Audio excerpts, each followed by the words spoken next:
ನಾಡಿನೆಲ್ಲೆಡೆ ಸುಗ್ಗಿ ಹಬ್ಬ, ಸಂಕ್ರಾಂತಿ ಹಬ್ಬ ಕಳೆಗಟ್ಟಿದೆ ಅಂತ ಹೇಳ್ಬೋದು. ಬಸವೇಶ್ವರ ನಗರದ ಏನು ಅಂಬೇಡ್ಕರ್ ಕ್ರೀಡಾಂಗಣದಲ್ಲಿ ಚಿಲುಮೆ ಫೌಂಡೇಶನ್ ರವಿಕುಮಾರ್ ಅವರ ನೇತೃತ್ವದಲ್ಲಿ ಎಳ್ಳು ಬೆಲ್ಲ ವಿತರಣೆ ಸೇರಿದಂತೆ ಹೊಸ ವರ್ಷದ ಕ್ಯಾಲೆಂಡರ್ ಕೂಡ ವಿತರಣೆ ಮಾಡ್ತಾ ಇದ್ದಾರೆ. ಬನ್ನಿ ನೇರವಾಗಿ ಅವ್ರನ್ನೇ ಮಾತಾಡ್ತಾ ಹೋಗ್ತೀನಿ. ಸರ್ ನಮಸ್ಕಾರ, ಸಂಕ್ರಾಂತಿ ಹಬ್ಬದ ಶುಭಾಶಯಗಳು ತಮಗೆ. ಸಮಸ್ತ ನಾಡಿನ ಜನತೆಗೆ ಸುಗ್ಗಿ ಹಬ್ಬ, ಸಂಕ್ರಾಂತಿ ಹಬ್ಬದ ಶುಭಾಶಯಗಳು.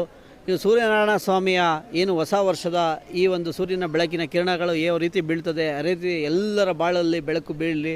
ಈ ಒಂದು ಸಂಕ್ರಾಂತಿ ಎಳ್ಳು ಬೆಲ್ಲವನ್ನು ತಿಂದು ನಾಲ್ಕು ಒಳ್ಳೆ ಮಾತಾಡೋಣ, ಎಲ್ರಿಗೂ ದೇವರು ಅವ್ರ ಇಷ್ಟಾರ್ಥಗಳನ್ನೆಲ್ಲ ನೆರವೇರಿಸಲಿ ಆ ಸೂರ್ಯನಾರಾಯಣ ಸ್ವಾಮಿ ಹತ್ರ ಪ್ರಾರ್ಥನೆ ಮಾಡ್ಕೊಳ್ತಾ, ಒಂದು ನಮ್ಮ ಏನು ಸಂಸ್ಥೆ ವತಿಯಿಂದ 42ನೇ ವಾರ ಸಂಜೀವಿ ಲಡ್ಡು ಜೊತೆಯಲ್ಲಿ ಈ ಒಂದು ಸಂಕ್ರಾಂತಿ ಹಬ್ಬ ಗುರುವಾರದ ಪ್ರಯುಕ್ತ ಬಂದಿರೋದ್ರಿಂದ ನಮ್ಮ ಸಂಸ್ಥೆ ಪ್ರತಿ ಗುರುವಾರ ಸಂಜೀವಿ ಲಡ್ಡು ವಿತರಣೆ ಕಾರ್ಯಕ್ರಮ 1000ಕ್ಕೂ ಹೆಚ್ಚು ಜನಕ್ಕೆ ನಮ್ಮ ಆಹಾರ ನಮ್ಮ ಆರೋಗ್ಯ ಅನ್ನೋ ಒಂದು ಕಾರ್ಯಕ್ರಮದಡಿಯಲ್ಲಿ ಇವತ್ತು ನಾವು ಏನು ನಮ್ಮ ಬಸವೇಶ್ವರ ನಗರದ ಏನು ಅಂಬೇಡ್ಕರ್ ಗ್ರೌಂಡ್ನ ಒಳಭಾಗದಲ್ಲಿ ಇಲ್ಲಿ ವಾಕಿಂಗ್ ಮಾಡಿದಂತಹ ಎಲ್ಲ ಸಾರ್ವಜನಿಕ ಬಂಧುಗಳಿಗೂ ಮತ್ತು ಈ ಗ್ರೌಂಡ್ನಲ್ಲಿ ಏನು ಕ್ರೀಡಾಪಟುಗಳಿರುವಂಥ ಎಲ್ಲ ಮಕ್ಕಳಿಗೂ ಸಹ ಒಂದು ಲಡ್ಡುವನ್ನು ವಿತರಣೆ ಮಾಡಿ, ಅದೇ ರೀತಿ ಎಳ್ಳು ಬೆಲ್ಲವನ್ನು ವಿತರಣೆ ಮಾಡಿ, ಸಾಂಕೇತಿಕವಾಗಿ ವಿಶೇಷವಾಗಿ ಈ ವರ್ಷ ನೂತನವಾಗಿ ಎಲ್ರಿಗೂ ಹೊಸತನದಿಂದ ಪ್ರಾರಂಭವಾಗಲಿ ಅಂತ ಎಲ್ರಿಗೂ ಶುಭಾಶಯವನ್ನು ಕೋರಲಾಯಿತು.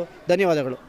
ಇದ್ರ ಜೊತೆಗೆ ನೀವು ಈಗಾಗಲೇ ಸಮಾಜ ಸೇವೆಗಳು ಮಾಡ್ಕೊಂಬರ್ತಾ ಇದ್ದೀರಾ ಚಿಲುಮೆ ಫೌಂಡೇಶನ್ ವತಿಯಿಂದ. ವಿಶೇಷವಾಗಿ ಈ ಸಂಕ್ರಾಂತಿ ನಮ್ಮ ಹಿಂದೂಗಳಿಗೆ ಪವಿತ್ರ ಹಬ್ಬ ಮತ್ತು ವರ್ಷದ ಆರಂಭ ಆದಿ ಅಂತ ಹೇಳ್ತಾರಲ್ವ, ಹಾಗೆ ತಾವು ಕೂಡ ಸಮಾಜ ಸೇವೆಯ ಜೊತೆಗೆ ರಾಜಕೀಯ ಕ್ಷೇತ್ರದಲ್ಲೂ ಗುರುತಿಸ್ಕೊಂಡಿದ್ದೀರಾ. BJP ಪಕ್ಷದ ಸದಸ್ಯರಾಗಿ, ಮುಖಂಡರಾಗಿ.